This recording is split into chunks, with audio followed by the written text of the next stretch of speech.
मेरा नाम ओपी तिवारी है। मैं यूआरडी ग्रुप ऑफ एजुकेशन बांदा से बातचीत कर रहा हूँ। इस समय एक समस्या इस बात की दिखाई दे रही है कि बच्चों के पास दो एग्ज़ाम हैं। एक एग्ज़ाम है उत्तर प्रदेश राज्य लोक सेवा आयोग द्वारा आयोजित दो परीक्षाएं हैं। एक 13 जून को होनी है, अपर पीसीएस जिसको कहते हैं, और एक परीक्षा होनी है 1 अगस्त को, जिसको हम आरओ या एआरओ के नाम से जानते हैं। बहुत सारे बच्चे उत्तर प्रदेश में कुछ ऐसे हैं जो अपने आप को सोचते हैं कि हम पीसीएस की परीक्षा को क्रैक नहीं कर सकते हैं और हम छोटी भर्तियों की तैयारी करें, जैसे लेखपाल है, वीडियो है, ऐसी तैयारी करें, हम यहाँ पर सफलता जल्दी प्राप्त कर लेंगे। लेकिन प्रश्न ये उठता है कि क्या ये परीक्षाएं कब होंगी, कब इनका एग्ज़ाम होगा, कब इनका रिजल्ट आएगा। शायद में एक सोचने का विषय है। ऐसे एक ग्राम पंचायत अधिकारी की भर्ती 2008-18 में हुई थी, जिसको 3 साल के बाद उत्तर प्रदेश सरकार ने रद्द कर दिया। तो मैं आपको ये विश्वास दिलाना चाहूँ कि वर्तमान में लोक सेवा आयोग के जो अध्यक्ष हैं वर्तमान में, श्रीमान प्रभात कुमार जी, वो बहुत अच्छा कार्य कर रहे हैं और मुझे उम्मीद है कि आरओ की भर्ती को वो 1 साल के अंदर क्लियर कर देंगे। और मैं विश्वास दिलाना चाहता हूँ कि आरओ की भर्ती को आप जिस तरह लेखपाल की परीक्षा को क्रैक कर सकते हैं, उसी तरह सेम आप 5-6 महीने की आप तैयारी कर लें तो आप आरओ बन सकते हैं, सचिवालय में पहुंचकर अपने सपने को साकार कर सकते हैं और आपके सामने पीसीएस लिख जाएगा, जो एक बहुत बड़ा एग्जाम माना जाता है। तो मैं उसका कुछ सिलेबस आपको बता रहा हूं कि कैसे सिलेबस है, किस प्रकार ये सिलेबस कार्य करता है जाकर, तो आपको खुद एक आइडिया लग जाएगा कि वाकई अगर हम लेखपाल वीडियो की तैयारी कर सकते हैं, एसआई की तैयारी कर सकते हैं, तो हम समीक्षा अधिकारी की भी तैयारी कर सकते हैं उसी समय पर। तो देखते हैं सिलेबस क्या है इसका। आप आरओ और एआरओ के लिए जब फॉर्म अप्लाई करेंगे तो इसमें आपको 2 एग्ज़ाम देने पड़ेंगे। एक है प्री का, जिसमें आपका नाम आएगा, उसके बाद आप मेंस देंगे। प्री का मैं आपको सिलेबस डिफाइन कर दे रहा हूँ कैसे क्या है। प्री में आपके 2 पेपर होंगे, paper first, paper second. Paper first में आपका जीएस आएगा, जिसको हम जनरल स्टडीज़ या सामान्य अध्ययन कहते हैं। इसमें 140 क्वेश्चन पूछे जाएंगे, हर एक क्वेश्चन 1 अंक का होगा, तो इसकी जो मार्किंग है 140 अंक मार्क्स की होगी। ठीक इसी प्रकार पेपर सेकंड में एक पेपर आपको हिंदी का देना पड़ेगा और इसमें आपके 60 क्वेश्चन आएंगे और हर एक क्वेश्चन 1 मार्क्स का होगा और टोटल ये होगा 60 मार्क्स। दोनों को अगर हम ऐड करते हैं तो प्री परीक्षा आपके 200 मार्क्स की होगी, जिसमें आपका मैं कट ऑफ भी क्लियर कर दे रहा हूं कि कट ऑफ क्या गया था।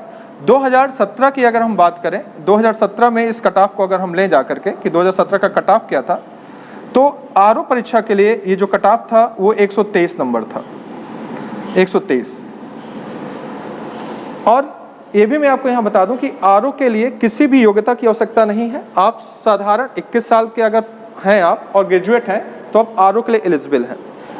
एआरओ के लिए अगर आपको काम करना है तो आपके पास ओ लेवल और उसके समकक्ष डिग्री का होना अत्यंत आवश्यक है। तो मेरा ये मानना है कि एआरओ और आरओ का कट ऑफ लगभग 20 नंबर का अंतर था। तो जो बच्चे ओ लेवल नहीं रखते हैं तो डरे नहीं, वो सीधा आरओ के लिए फाइट करें, क्योंकि 20 नंबर को बढ़ाया जा सकता है। तो मेरे हिसाब से हमें आरओ के लिए फाइट करना चाहिए और आरओ का पद एआरओ से ज़्यादा बड़ा होता है और एआरओ बनेंगे 5 साल में प्रमोट होकर के आप आरओ बनेंगे। तो इससे अच्छा है कि हम आरओ के लिए फाइट करें तो ज़्यादा बेहतर होगा। ये अगर आप पेपर प्री में आप 123 नंबर लाते हैं तो आपका आरओ क्लियर होगा। अब इसका मेंस है, आप देखेंगे कि मेंस का पैटर्न भी सेम प्री की तरह का पैटर्न है। इससे सिर्फ 2 चीज़ें बढ़ेंगी, वो मैं आपको अभी डिस्कस कर दूंगा कि कौन सी 2 चीज़ एक्स्ट्रा होंगी। मेंस में आपका पेपर फर्स्ट मान लेते हैं, एक पेपर है आपका, ये जीएस का होगा, सेम पैटर्न पर होगा। जो आपने प्री में दिया है वही पैटर्न यहाँ भी फॉलो करेंगे ये लोग। तो इसका मतलब है कि आपने जो प्री में तैयारी की है वही तैयारी आपके लिए मेंस में काम करेगी। यहाँ पर इसका जो क्वेश्चंस होंगे वो आपके 120 होंगे, 120 क्वेश्चन 1 मार्क्स, यानी कि 120 मार्क्स। 120 नंबर में आपको जीएस पूछी जाएगी। सेम जो पेपर आपने हिंदी का दिया है, एक पेपर जो आपका यहाँ पर होगा वो हिंदी होगा। सेम जो आपने प्री परीक्षा में दिया है वही हिंदी, सेम आपको हिंदी यहाँ पर भी पूछी जाएगी। फायदा ये होगा कि यहाँ पर जो 6 टॉपिक हैं, यहाँ पर आपको सिर्फ 5 टॉपिक बचते हैं। यहाँ पर पर्यायवाची पूछा जाता है, यहाँ पर पर्यायवाची नहीं पूछा जाता। देखा जाए तो शायद मेंस में एक टॉपिक हटा दिया जाता है जो आपके लिए और बेहतर होगा। यहाँ पर आपके हिंदी के जो क्वेश्चंस होंगे वो होंगे आपके 60, हर क्वेश्चन 1 नंबर का, तो 60 नंबर का आपका हिंदी आएगा। बस यहाँ पर 2 पेपर और बढ़ते हैं।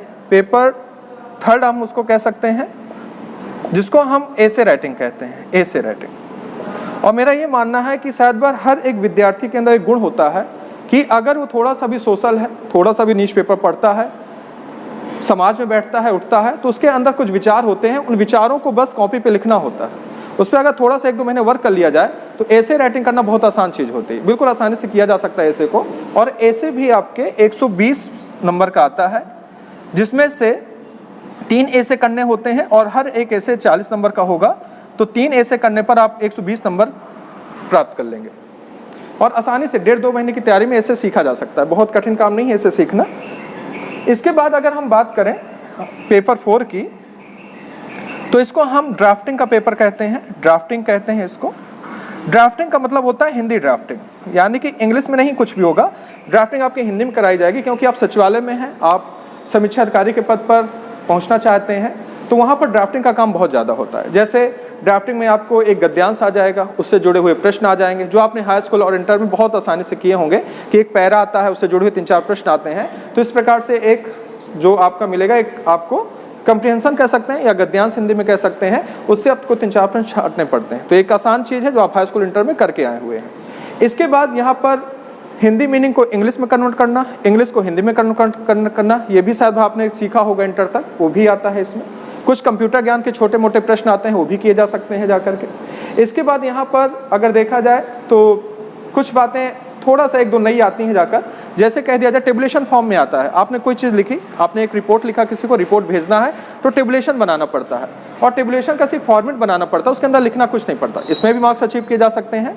और एक यहाँ पर सबसे बड़ी चीज़, आप जो प्रतिदिन के न्यूज़पेपर में देखते होंगे, कार्यालय आदेश आते हैं पर डे। ऐसा कोई न्यूज़पेपर नहीं होगा जिसमें कार्यालय आदेश पर डे ना आते हो। आप अखबार खोलिए, हर 1-2 पन्ने को पलटाइए, आप देखेंगे कहीं ना कहीं कोने पर कार्यालय आदेश लिखा होता है। बस इतना आता है ड्राफ्टिंग में। मेरे हिसाब से अगर ड्राफ्टिंग में 1 महीने तैयारी कर दी जाए तो ड्राफ्टिंग को बहुत अच्छे से सीखा जा सकता है। ये भी आपका 120 मार्क्स का आता है। इस प्रकार से देखा जाए तो टोटल ये मेंस का पेपर 400 नंबर का बनता है, और इस 400 नंबर पर आप अगर 280 प्लस ले आते हैं तो आपका सिलेक्शन आरओ पद के लिए हो जाता है, सुनिश्चित हो जाता है। 280 नंबर आप सोच रहे होंगे क्या लाना कठिन है या आसान है। मैंने आपसे फिर से कहा कि अगर आप लेखपाल, एसआई, वीडियो के लिए अगर तैयार कर सकते हैं, 3-4 साल आप रेलवे एनटीपीसी के लिए दे सकते हैं, तो मैं आपसे कह रहा हूं कि आप 6-7 महीने हमारे साथ जुड़ जाइए। 6 से 7 महीने में आपको हम आरओ का पद जरूर दिलवा सकते हैं, क्योंकि हम भी मेहनत करें, आप भी मेहनत करिए, दोनों लोग मिलकर मेहनत करें तो 6 महीने में इस पद को प्राप्त किया जा सकता है। और सबसे बड़ी बात है कि आप सचिवालय में बैठे होंगे, एक गजेटेड पोस्ट पे बैठे होंगे, और शायद भर वहाँ पर बैठकर आप और अपने को आगे बढ़ा सकते हैं जाकर। तो आप देखिएगा कैसे इसको अचीव कर सकते हैं। तो मैंने आपको पहले बोला कि पेपर फर्स्ट और पेपर सेकंड, मेंस का पेपर फर्स्ट और सेकंड सेम है, यानी कि आपने जो तैयारी यहाँ की है वही तैयारी आपको यहीं करनी है।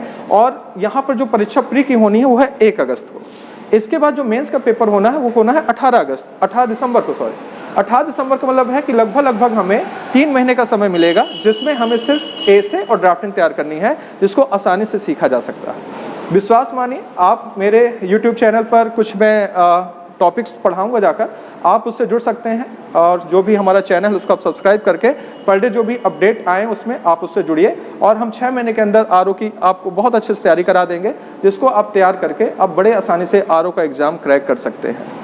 तो यहाँ पर अगर जैसे एक डाउट है आपका कि सर प्री और मेंस हो गया, उसके बाद क्या इंटरव्यू है, क्या अगला स्टेप क्या है, तो इसमें मैं आपको क्लियर बता दूं कि आरओ के लिए अगर आप फाइट कर रहे हैं तो मेंस के बाद आपको कुछ नहीं होना, सीधा वेरिफिकेशन होगा और ज्वाइनिंग हो जाएगी। अगर आपके पास ओ लेवल है, ओ लेवल के लिए के दम पर आप अगर आरओ से आपकी मेरिट कम आई है और एआरओ में नाम आता है, तो एक लास्ट प्रोसेस होता है टाइपिंग का। उस टाइपिंग को आप अगर क्लियर करते हैं तो आप फिर एआरओ के पद को भी प्राप्त कर सकते हैं। लेकिन मैंने आपको फिर से बोला कि आप एआरओ बनेंगे, फिर 5 साल के बाद प्रमोट होकर आरओ बनेंगे, तो शायद नियम यही कहता है कि आप थोड़ा सा और मेहनत कर लें, तो 5 साल का इंतजार क्यों किया जाए, हम आरओ ही बन जाए, क्योंकि आरओ में सिर्फ प्री है, मेंस है और कोई भी इंटरव्यू नहीं है, सीधा ज्वाइनिंग है उसके बाद। और अगर ओ लेवल है तो उसके बाद आपके पास टाइपिंग है।